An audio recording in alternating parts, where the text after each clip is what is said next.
Hari and I, Haratu Zahra, are going to share our discussion about this person. Do you guys know who is this person? Definitely. Yeah. Who is he? President. Who? No, just say his name. Who is he? Prabowo. Okay. Yes, indeed. He is Mr. Prabowo Subianto, our beloved president. And before we start our sharing today, I would like to take you to reflect on a question, on a very simple question.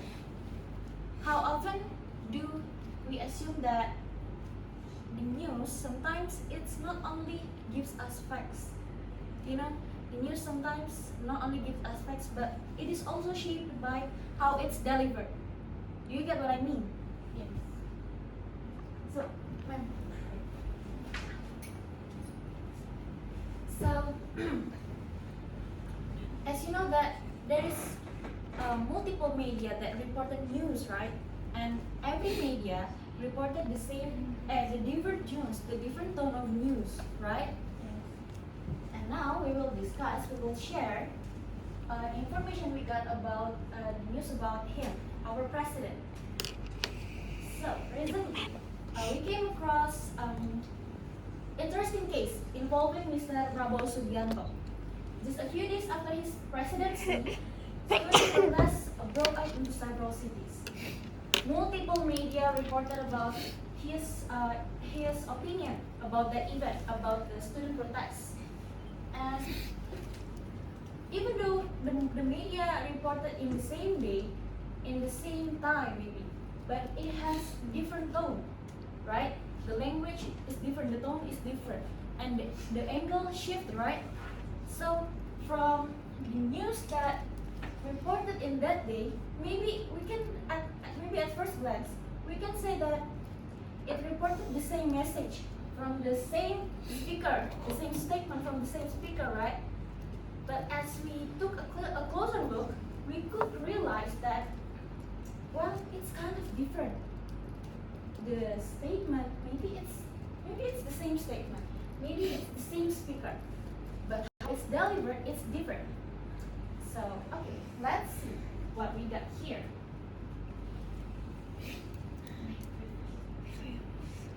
So yeah, it's about Prabowo's views on student protests, like I said before. We will break down into three parts.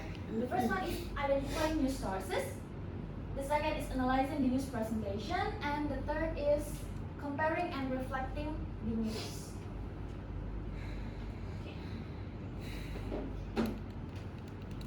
Let's jump into the part one, identifying news sources.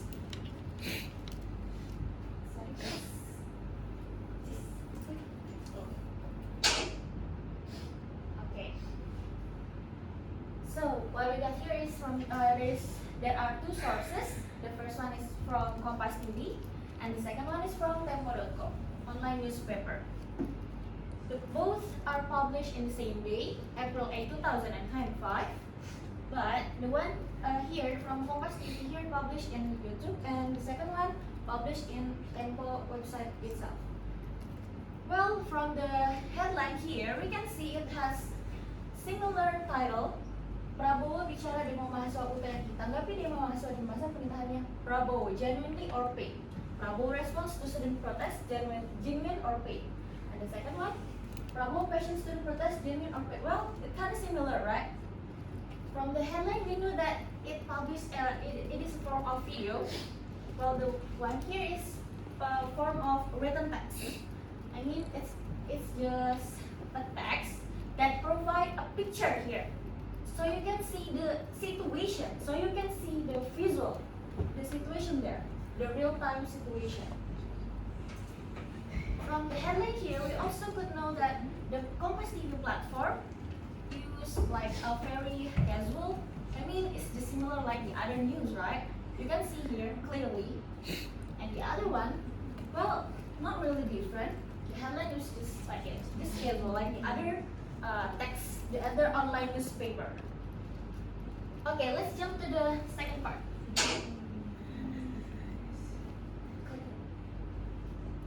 Okay, so the second part is about analyzing the news presentation. As a journalism student, we're not only see the news by how the language, how the news written, right? We should see how the platform, how the language, how the tone, how the written, how it presents the news. So we can see the real meaning about the news, not only how it's written. We should see how it's delivered too, as a journalism student. So please take it. Thank you. Okay. So, well, actually, both the news are quite similar. The first source, the main point from first source is questioning the authenticity of protest. The second is criticism of government policies, and the last government response. Same things with here. Prabowo questions the authenticity of protest, calls for peaceful demonstrations, and protests reject the revision of the TNI law. You can see here, I wrote here that the tone of report is serious and persuasive. You can see the video. Give me a moment. I'll show you the video. Bisa ya? Oke, maybe kita taruh di sini.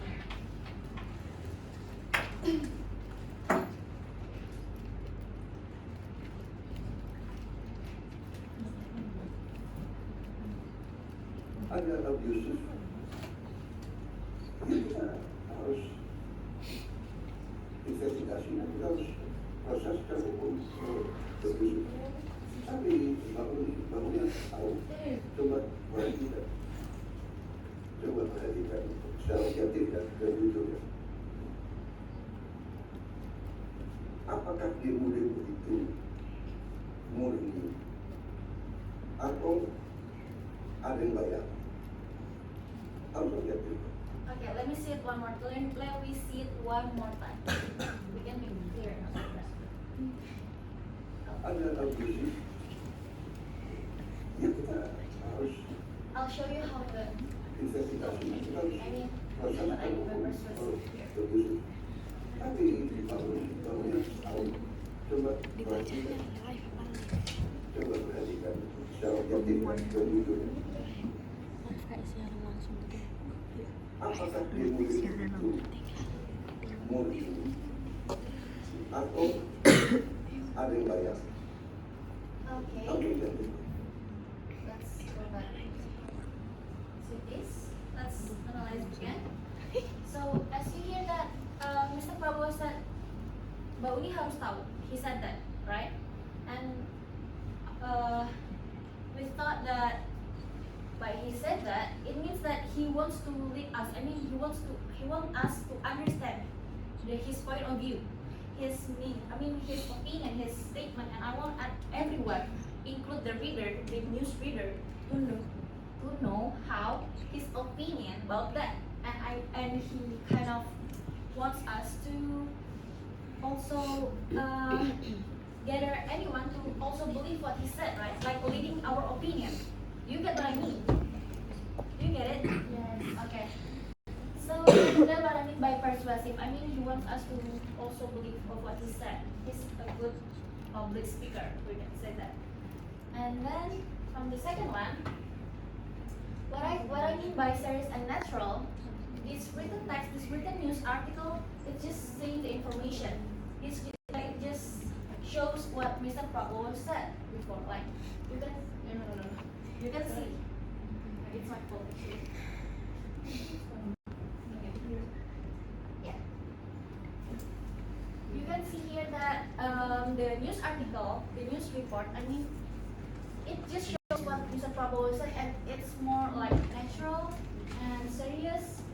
Well, it's not very different with other news, right? But you can see that when we see this video, we can see his expression, his facial expression clearly.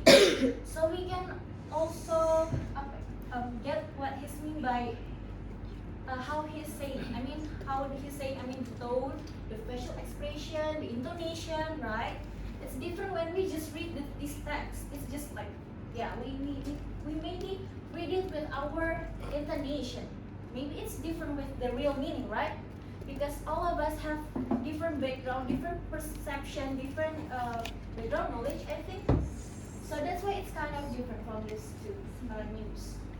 And for the language used, this video, this news, use formal and factual language, while the other is also formal factual, of course, because it's news article, right? Okay, so maybe the next will be presented by Hafsari, please.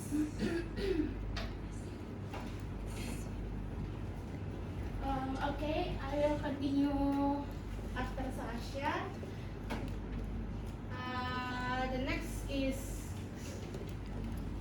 the visual elements.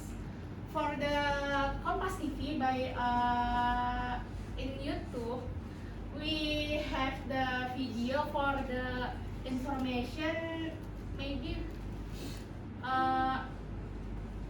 many people understand what the news, and she or he hear the news, and they can imagine the news that Prabowo said. And for the sources too in Tempo website, maybe people can image, but not 100% for the image the news. And for the depth of information in Kompas TV, focus on Prabowo opinion that Prabowo said with demo mahasiswa and undang-undang TNI. For the Tempo website, only includes the Prabowo statement only in the word. Jadi, Tempo website. For the similarity, both of this news discuss Prabowo responses about the demo and undang-undang TNI. For the difference, the TV news is conventional and the article is structured. And for the TV shows or in Kompas TV, the direct speech and expression from Prabowo is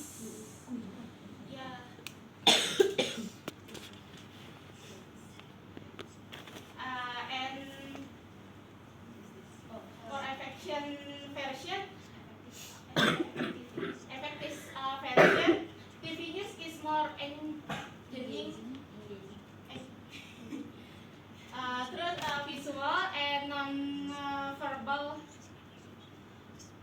cues.